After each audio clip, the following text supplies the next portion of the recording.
ನಮಸ್ಕಾರ. ನಾನು ಈ ದಿನ ಮಲೆನಾಡಿನ ಹಳೆಯ ಕಾಲದ ಹೆಸರು ಕಾಳಿಂದ ಚಟ್ನಿ ಮಾಡ್ಕೊಂಡು ಬಂದಿದ್ದೀನಿ. ಎಷ್ಟೋ ಜನಕ್ಕೆ ಹೆಸರು ಕಾಳಿಂದ ಚಟ್ನಿ ಮಾಡೋಕ್ಕೆ ಬರುತ್ತೆ ಅಂತ ಗೊತ್ತೇ ಇಲ್ಲ. ಒಂದು ಸ್ಪೂನಷ್ಟು ಚಟ್ನಿ ತೊಗೊಳೋದು, ಒಂದು ಮುಷ್ಟಿ ಅನ್ನ ಹಾಕ್ಕೊಂಡು ಅದಕ್ಕೆ ನಂಚ್ಕೊಳ್ಳೋಕ್ಕೆ ಹಪ್ಪಳ, ಸಂಡಿಗೆ, ಸೌತೆಕಾಯಿ ಎಲ್ಲ ಇದ್ದರೆ ಊಟ ಸೇರ್ತದವ್ರಿಗೆ ಊಟ ಸೇರುತ್ತೆ. ಬನ್ನಿ ಈಗ ಇದರ ವೀಡಿಯೋನ ನೋಡ್ತಾ ಹೋಗೋಣ. ನಾನಿಲ್ಲಿ ಅರ್ಧ ಬೌಲಾಗಷ್ಟು ಹೆಸರು ಕಾಳನ್ನು ತೊಗೊಂಡಿದ್ದೀನಿ. ಈಗ ಒಲೆ ಮೇಲೆ ಬಾಣಲೆ ಇಟ್ಕೊಂಡಿದ್ದೀನಿ. ಹೆಸರು ಕಾಳನ್ನು ಎಣ್ಣೆ ಹಾಕದೆ ಹಾಗೆ ಡ್ರೈ ಆಗಿ ಹುರಿಬೇಕು, ಅಂದರೆ ಪರಿಮಳ ಚೆನ್ನಾಗಿ ಬರಬೇಕು. ಈಗ ಹೆಸರು ಕಾಳು ಹುರಿದಾಯಿತು, ಗ್ಯಾಸ್ ಆಫ್ ಮಾಡೋಣ.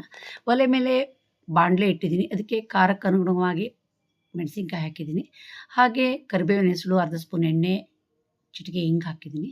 ಸ್ವಲ್ಪ ಮೆಣಸಿನ್ಕಾಯಿ ಚೆನ್ನಾಗಿ ಫ್ರೈ ಆಗಬೇಕು. ಈಗ 1 ಸ್ಪೂನಷ್ಟು ಕೊತ್ತಂಬರಿ, ಅರ್ಧ ಸ್ಪೂನಷ್ಟು ಜೀರಿಗೆ ಹಾಕೋಣ. ಕೊತ್ತಂಬರಿ ಮತ್ತು ಜೀರಿಗೆನ ಸ್ವಲ್ಪ ಚೆನ್ನಾಗಿ ಫ್ರೈ ಮಾಡಬೇಕು, ಇಲ್ಲ ಅಂದರೆ ಚಟ್ನಿ ಹಸಕ್ಲು ವಾಸನೆ ಬರುತ್ತೆ. ಈಗ ಮೆಣಸಿನ್ಕಾಯಿ ಮತ್ತು ಕೊತ್ತಂಬರಿ ಎಲ್ಲ ಫ್ರೈ ಆಯಿತು. ಹಾಗೆ ಗ್ಯಾಸ್ ಆಫ್ ಮಾಡೋಣ. ಈಗ ಹುರಿದಿರೋ ಮಿಶ್ರಣವನ್ನೆಲ್ಲ ಮಿಕ್ಸಿ ಜಾರಿಗೆ ಹಾಕಿ ಕೊತ್ತಂಬರಿ ಸೊಪ್ಪಿನ ದಂಟು ಹಾಕಿದ್ದೀನಿ. ಹಾಕಿ ಒಂದು 4 ಬೆಳ್ಳುಳ್ಳಿ ಹೆಸರು ಹಾಕಿದ್ದೀನಿ. ಹುಳಿಗೆ ಹುಣಸೆಹಣ್ಣಿನ ರಸವನ್ನು 4 ಸ್ಪೂನಷ್ಟು ಹಾಕೋಣ. ಹಾಗೆ ರುಚಿಗಾಗಷ್ಟು ಉಪ್ಪು ಹಾಕಿ ಒಂದು ಸರಿ ಪುಡಿ ಮಾಡೋಣ. ಈಗ ಪುಡಿಯಾಗಿದೆ. ಇದಕ್ಕೆ ಹುರಿದಿರುವ ಹೆಸರು ಕಾಳು ಹಾಕೋಣ. ಹಾಗೆ ರುಚಿಗೆ ಒಂದು 1/4 ಸ್ಪೂನಷ್ಟು ಬೆಲ್ಲ ಹಾಕಿ ಪುನಃ ನೀರು ಹಾಕದೆ ರುಬ್ಬೋಣ.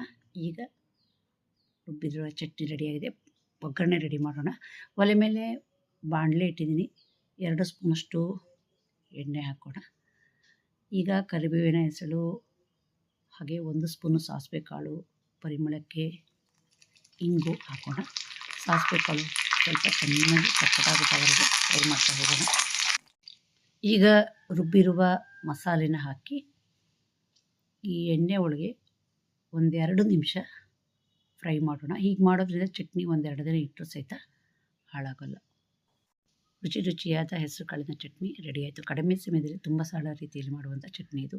ಅನ್ನ ಕಲಿಸ್ಕೊಬೋದು, ಮೊಸರನ್ನಕ್ಕೆ, ರೊಟ್ಟಿ, ಚಪಾತಿ, ದೋಸೆ ಎಲ್ಲದಕ್ಕೂ ನಂಚ್ಕೊಳ್ಳೋಕ್ಕೆ ಟೇಸ್ಟು. ನೀವು ಸಹ ಒಮ್ಮೆ ಟ್ರೈ ಮಾಡಿ, ರುಚಿಯನ್ನು ಸವಿರಿ. ಇಷ್ಟ ಆದರೆ ಲೈಕ್ ಮಾಡಿ, ಶೇರ್ ಮಾಡಿ, ಸಬ್ಸ್ಕ್ರೈಬ್ ಮಾಡಿ. ಧನ್ಯವಾದಗಳು.